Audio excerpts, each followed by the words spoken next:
El hombre del abrigo polvoriento pasó junto a 12 mujeres y se detuvo en la 13ª. Era la única que llevaba grilletes de hierro en las muñecas. Era la única que, según decían, ningún hombre decente elegiría jamás. Y era la única cuya mirada no bajaba cuando la miraba. Esa, dijo Sterling Maddox, señalando directamente a la joven Comanche. La multitud se quedó en silencio. Alguien dejó caer una botella.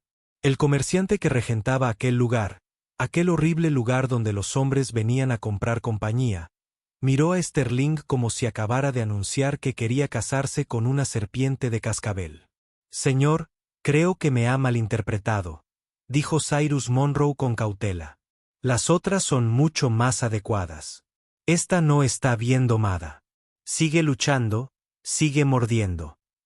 Sterling sacó una bolsa de cuero desgastada y contó más monedas de plata de las que la mayoría de los hombres de aquel asentamiento habían visto en meses. Pero algo fallaba en aquella imagen. Las monedas estaban demasiado limpias, demasiado nuevas. Y cuando los dejó, su mano se movió con la precisión de quien ya lo había hecho muchas veces. Dije eso, repitió Sterling, sin apartar la vista de la chica. Lo que Monroe no sabía, lo que ninguno de ellos sabía, era que Sterling Maddox no había venido a comprar una novia. Había venido por algo completamente distinto. Y la joven de los grilletes no era una cautiva cualquiera. Ella era la razón por la que él estaba allí. La mujer de los grilletes no se inmutó cuando todas las miradas del asentamiento se volvieron hacia ella. Ayanna había aprendido hacía mucho tiempo que mostrar miedo solo empeoraba las cosas. Pero cuando el desconocido del abrigo polvoriento la señaló, algo brilló en sus ojos oscuros. No miedo, sino reconocimiento. El rostro de Monroe se torció en lo que podría haber sido una sonrisa si no se hubiera parecido tanto a una mueca. Señor, no entiende lo que pide.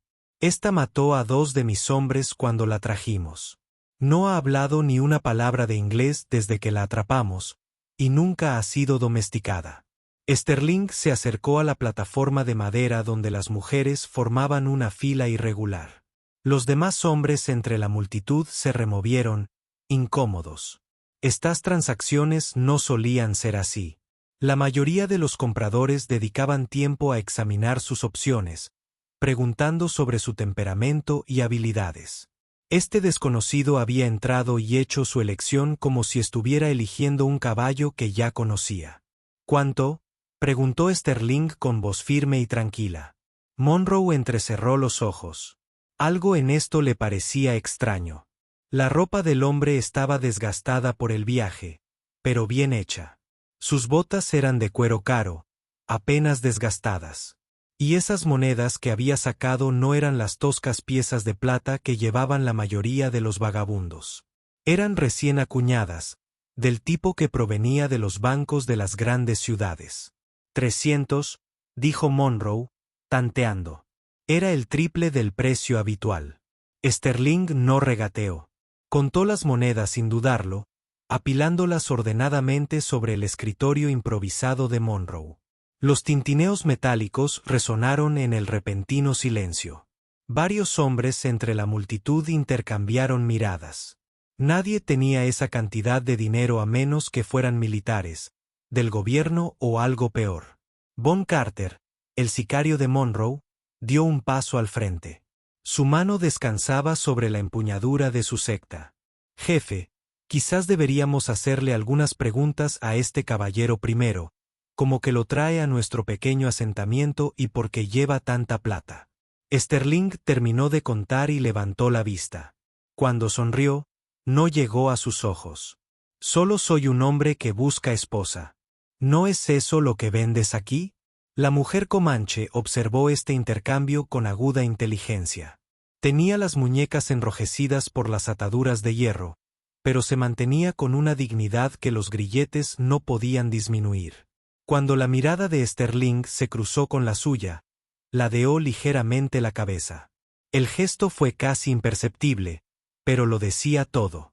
Monroe se guardó las monedas en el bolsillo, pero su expresión seguía siendo sospechosa. La transacción es definitiva una vez que te la llevas.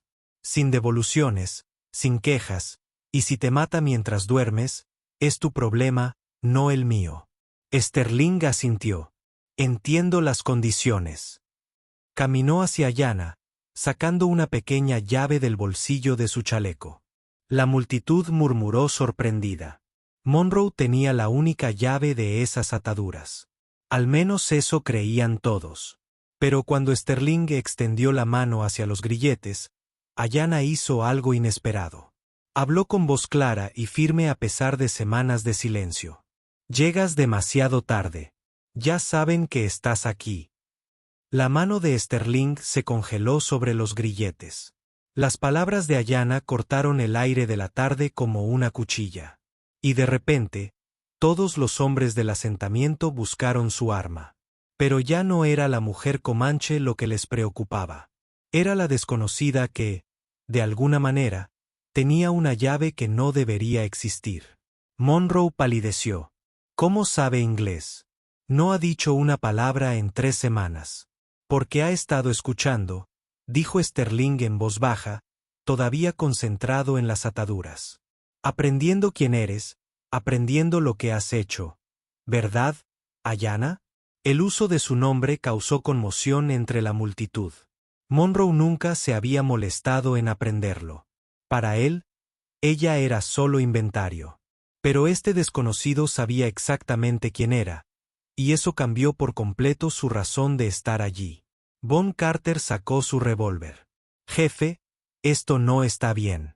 Nadie entra en nuestra operación con el dinero exacto y la llave correcta. La ley de este hombre tiene que serlo. La risa de Sterling fue seca y sin humor. ¿Ley en un lugar como este?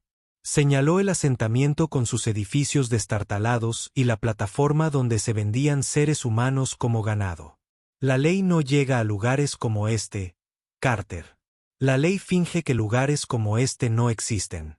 El sonido de su propio nombre pronunciado por un completo desconocido hizo que el dedo de Von se contrajera en el gatillo. ¿Cómo sabes mi nombre? Igual que sé que Monroe lleva 2 años dirigiendo esta operación. Igual que sé que tienes a 17 mujeres encerradas en ese almacén detrás del bar. Igual que sé de una fosa común en la colina donde se entierra a quienes luchan demasiado. El asentamiento quedó en silencio sepulcral. Incluso el viento pareció dejar de soplar. Monroe movió la mano hacia su arma, pero algo en la postura de Sterling le advirtió que no lo hiciera. El desconocido permanecía relajado, casi despreocupado, pero había algo tenso y peligroso en su quietud. ¿Quién eres?, preguntó Monroe. Sterling finalmente liberó a Ayanna de sus ataduras. Cayeron a la plataforma con un ruido metálico que resonó como un trueno en el silencio. Se frotó las muñecas, pero no apartó la vista de la multitud. «Diles quién eres», dijo en voz baja. «Me llamo Sterling Maddox», dijo él.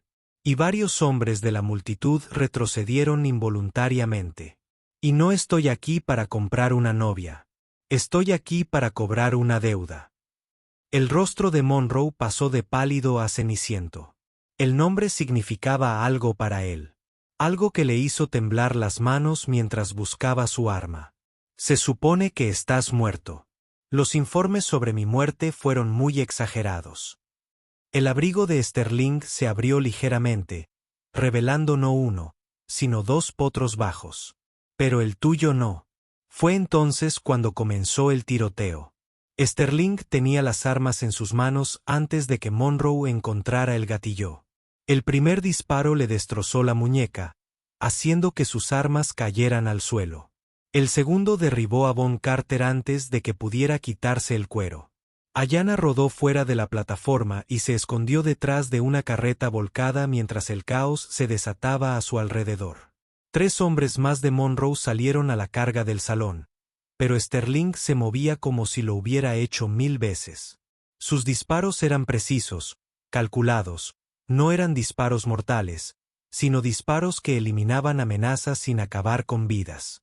Los hombres cayeron, agarrándose los brazos y piernas heridos. Sus armas se dispersaron en el polvo. Siempre fuiste demasiado rápido para coger un arma, Monroe, dijo Sterling, recargando con la eficiencia de una experta. Por eso mataron a tu hermano. Monroe se agarró la muñeca destrozada. Su rostro se contorsionó de dolor y rabia. La muerte de Jacob no fue mi culpa. Sabes que tu hermano confió en que lo cuidarías durante ese trabajo en Avalene. En cambio, huiste cuando empezó el tiroteo. Lo dejaste morir solo. La voz de Sterling transmitía años de furia apenas contenida. Pero no estoy aquí por eso. Ayanna emergió de detrás del carro, moviéndose con la fluidez de quien se ha pasado la vida evitando el peligro. Agarró un rifle abandonado y comprobó la carga con la pericia de una guerrera experimentada. Las mujeres del almacén, dijo. Tenemos que sacarlas antes de que lleguen más hombres. Sterling asintió. ¿Cuántos guardias? 2 en la puerta, 1 dentro. Su inglés era perfecto, sin rastro de acento. Otra mentira que Monroe les había contado a sus clientes. Pero hay algo más que debes saber sobre este lugar. Monroe rió amargamente a pesar del dolor. Adelante, díselo. Dile quién dirige realmente esta operación. Dile porque matarme no resolverá nada. La expresión de Sterling se ensombreció. ¿De qué está hablando? Ayanna apretó la mandíbula. Esto no es solo asunto de Monroe. Tiene socios. Socios importantes. Hombres con placas y conexiones en el gobierno. Hombres que se aseguran de que lugares como este permanezcan ocultos y rentables. El sonido de caballos acercándose resonó desde la carretera principal del asentamiento. Demasiados caballos. Demasiado organizados para ser coincidencia. Sterling maldijo en voz baja. ¿Cuántos? Docenas de jinetes, tal vez más, dijo Ayanna, escudriñando el horizonte. Te estaban esperando. Todo esto era una trampa. La risa de Monroe se hizo más fuerte a pesar del dolor. ¿Te crees tan listo, Maddox? Viniendo aquí a ajustar cuentas. Pero caíste directo en nuestras manos. Esos jinetes no son mis hombres. Son alguaciles federales y tienen órdenes de arresto con tu nombre. Sterling sintió un escalofrío en el estómago. ¿Órdenes de arresto para qué? Por la masacre de Willow Creek. Por la muerte del capitán Morrison. Por deserción ante el enemigo. Los ojos de Monroe brillaron con maliciosa satisfacción. Así es, Sterling. Sabemos todo sobre tu historial de guerra, sobre lo que realmente le sucedió a tu unidad. El rostro de Ayanna palideció. Sterling, ¿de qué habla? Pero antes de que Sterling pudiera responder, el sonido de cerrojos de rifle resonó en los tejados a su alrededor. Estaban rodeados, y la verdad sobre el pasado de Sterling estaba a punto de convertirse en el menor de sus problemas. La voz que gritaba desde los tejados era fría y oficial. Sterling Maddox, estás arrestado por crímenes de guerra contra el ejército de los Estados Unidos. Entrega tus armas y sométete a la autoridad federal.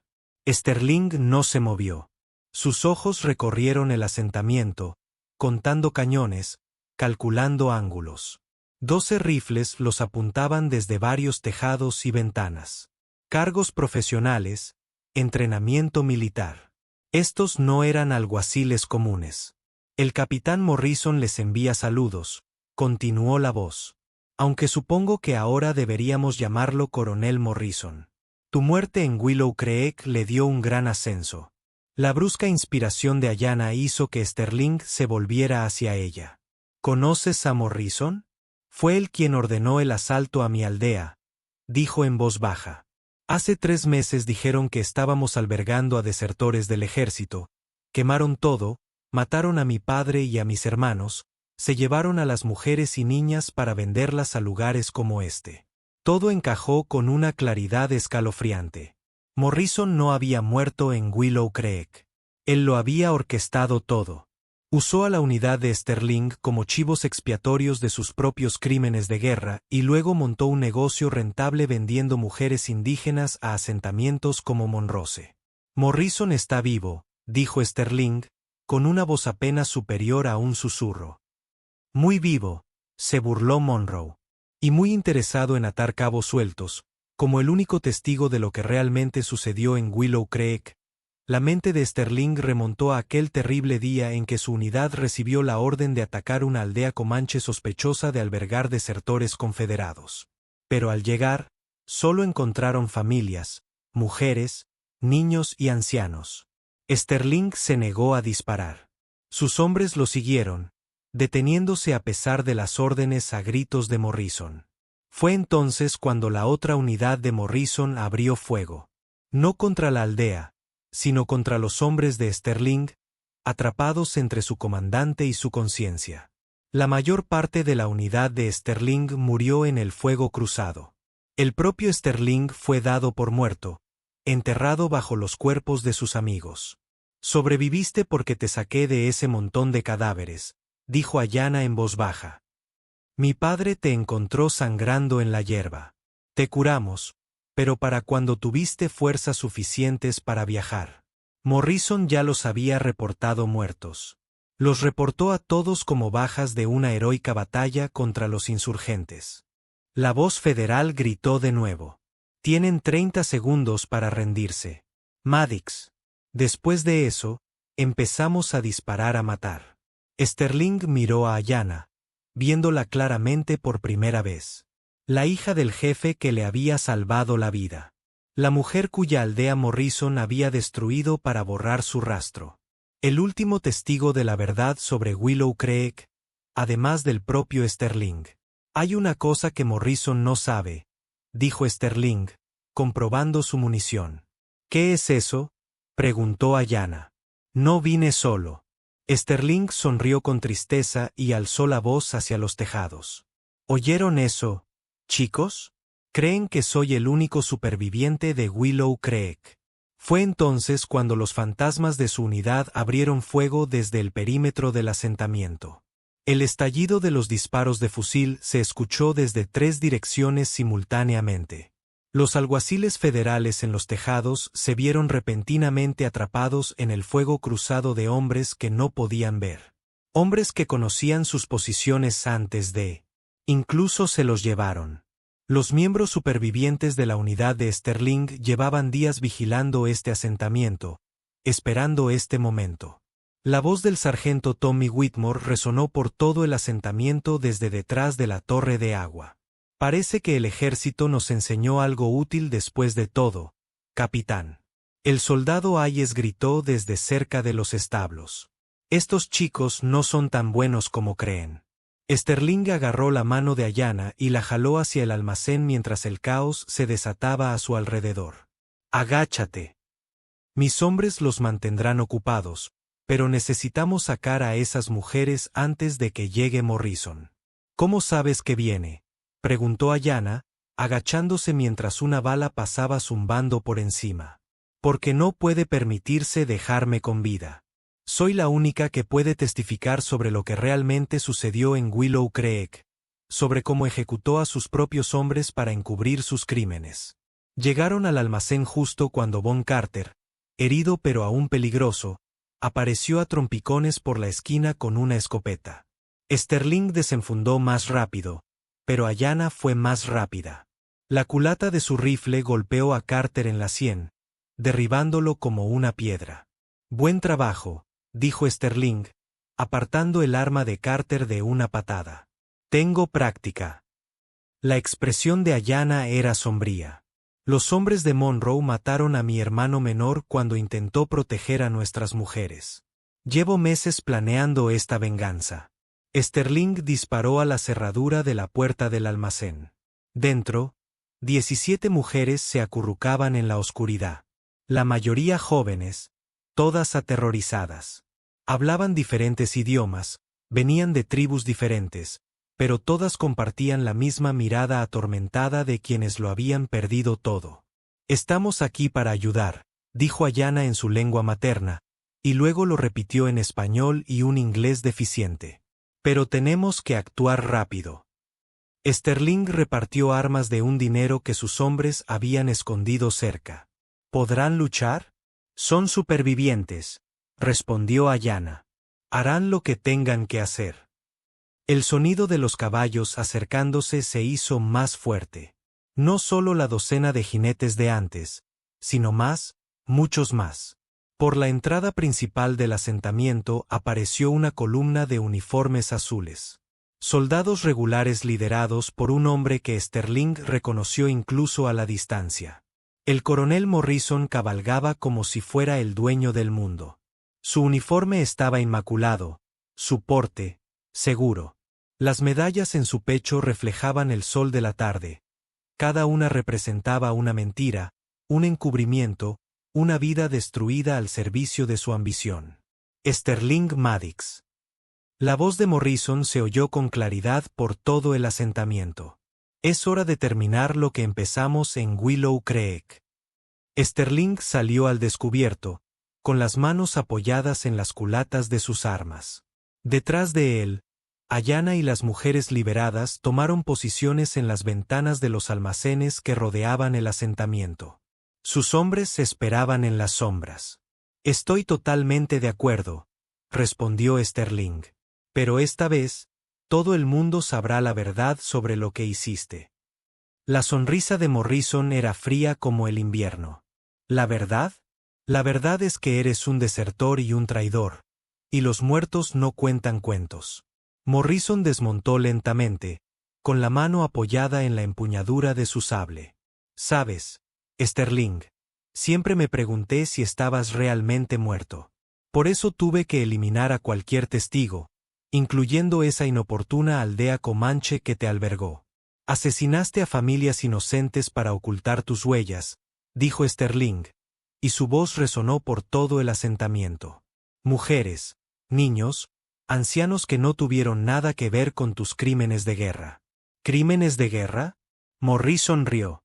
Estaba cumpliendo órdenes.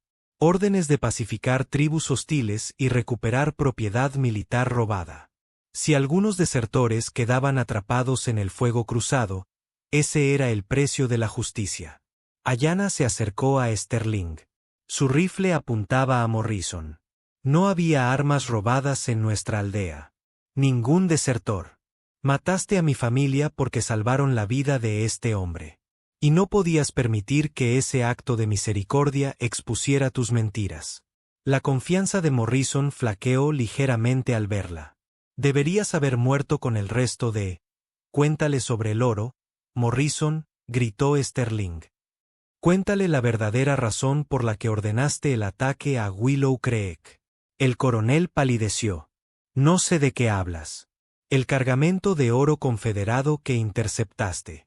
El que debía llegar a Richmond, pero desapareció misteriosamente. Mi unidad se topó con tu pequeña operación. ¿No? Por eso tuviste que eliminarnos. La mano de Morrison se dirigió a su revólver. No puedes probar nada. En realidad, yo sí. Ayanna metió la mano en su camisa y sacó una bolsa de cuero. Cuando mi padre te rescató de aquel campo de batalla, llevabas estos documentos firmados por Morrison que detallaban su acuerdo con agentes confederados. Facturas de venta de armas robadas, registros de pago de oro que nunca llegó a su destino.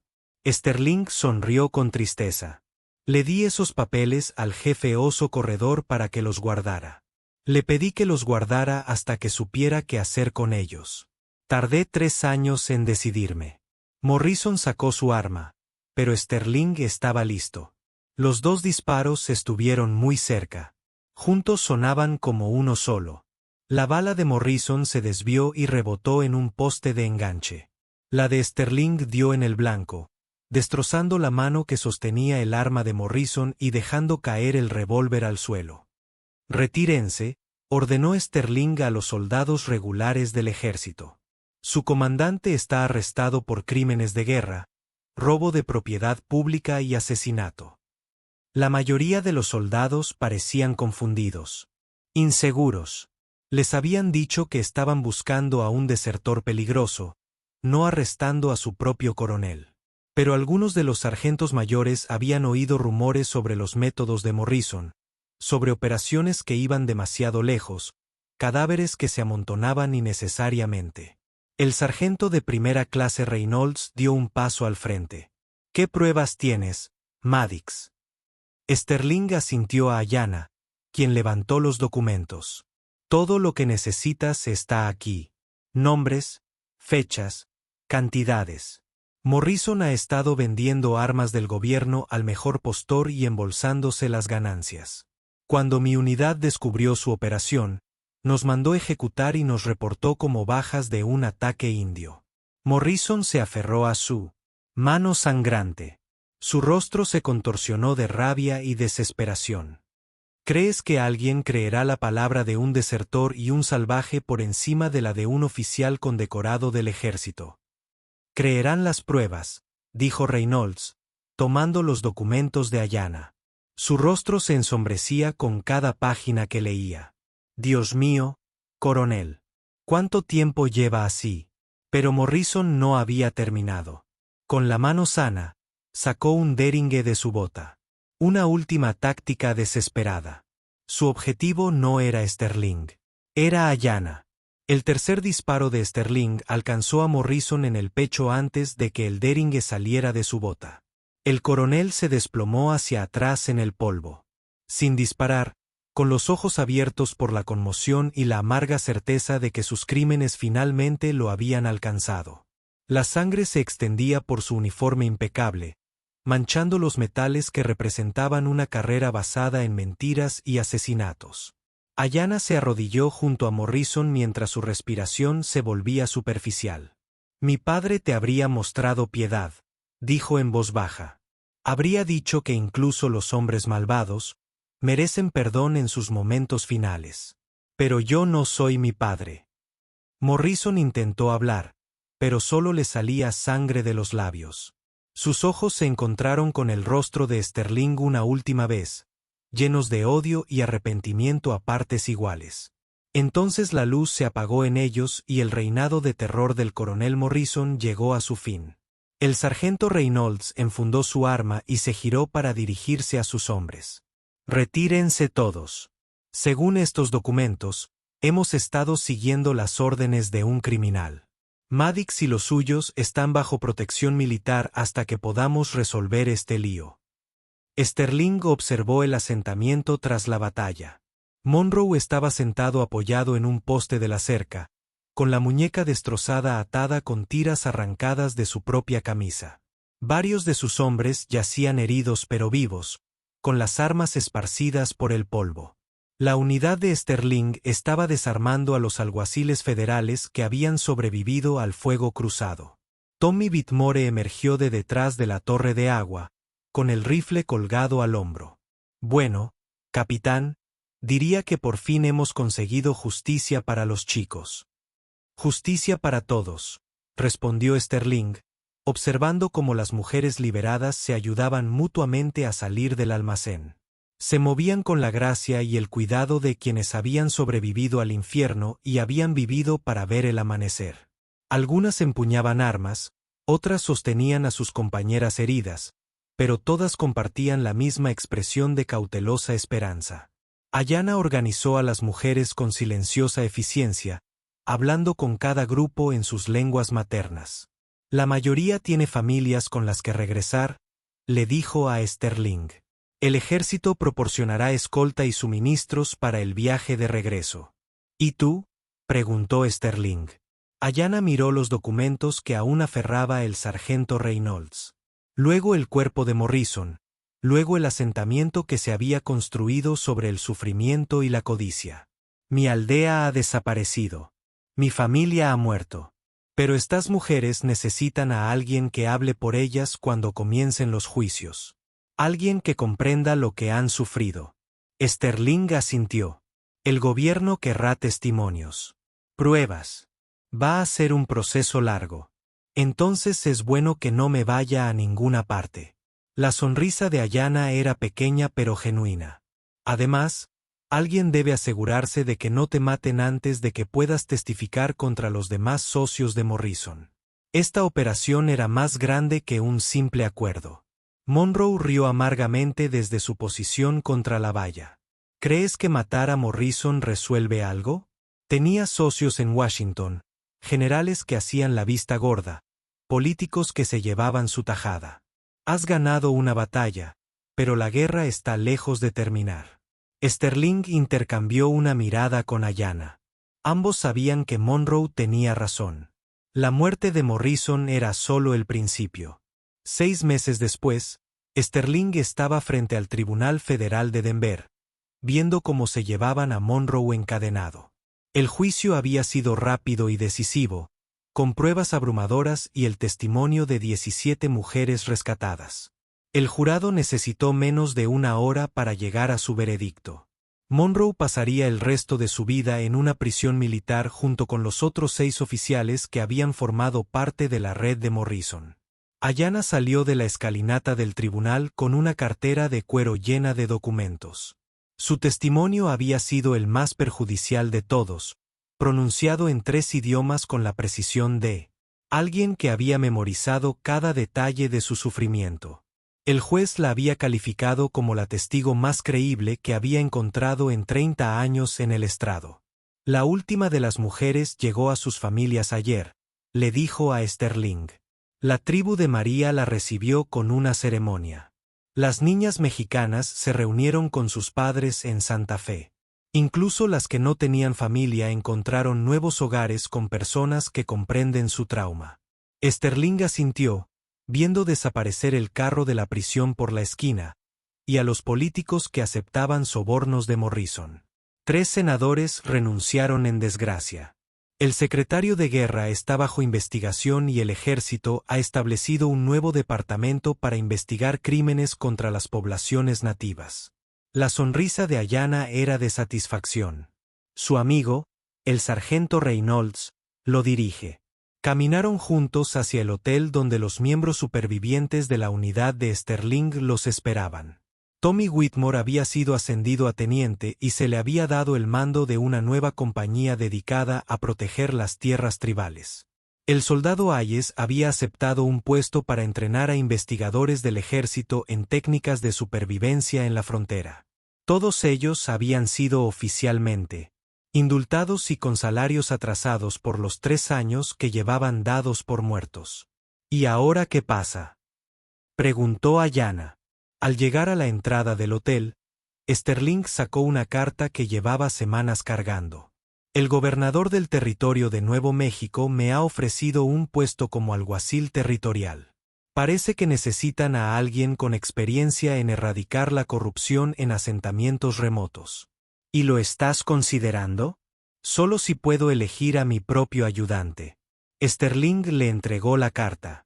La paga es buena. El trabajo es importante y el territorio es lo suficientemente grande como para que nunca nos quedemos sin errores que escribir. Ayanna leyó la carta con atención, pensativa.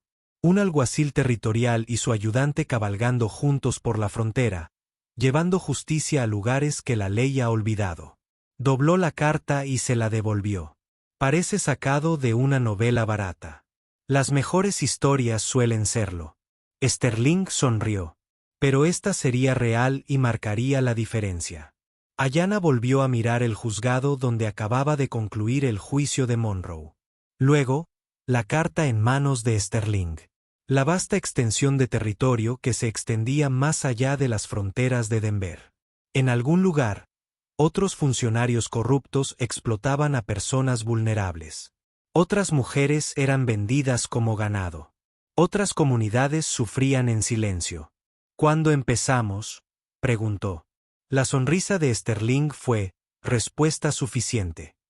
Juntos, entraron al hotel para informar a los demás de su decisión.